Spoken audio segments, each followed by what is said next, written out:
গত 2-3 দিনে আমাদের ছাত্রদের সাথে এক ধরনের বাঘ বিতণ্ডা শুরু হচ্ছে, আপনারা দেখেছেন। এটা অশনি সংকেত। আমরা অনেক সময় বুঝি না, আমাদের উপর দূর থেকে ষড়যন্ত্রের চাকা ঘোরা। আমি সবাইকে সচেতন হওয়ার জন্য আহ্বান জানাই। আমরা দৃঢ়ভাবে বিশ্বাস করি, একটি সুষ্ঠু নির্বাচনের মাধ্যমে নির্বাচিত সরকারের কাছে ক্ষমতা হস্তান্তর করা জরুরি।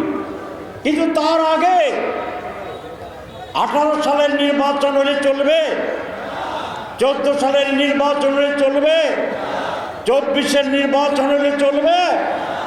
কিছু সংস্কার প্রয়োজন।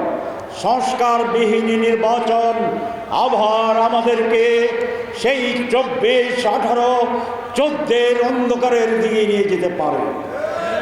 আমরা মনে করি জরুরি সংস্কার, এই সংস্কার শেষে যত শীঘ্রই সম্ভব নির্বাচন দেওয়া এই সরকারের প্রধান দায়িত্ব। আসুন, আজ বাংলাদেশের সবচেয়ে বড় প্রয়োজন জাতীয় ঐক্য। এই সকল পয়েন্টে একটি জাতীয় ঐক্য আমরা গড়ে তুলব। বিভেদ নয়, এক অন্যের বিরুদ্ধে বক্তৃতা নয়, এক অন্যের সমালোচনা নয়। আজ প্রয়োজন জাতীয় ঐক্য। এই মৌলিক পয়েন্টে আবার সেই স্বৈরাচারের কাছে সাথে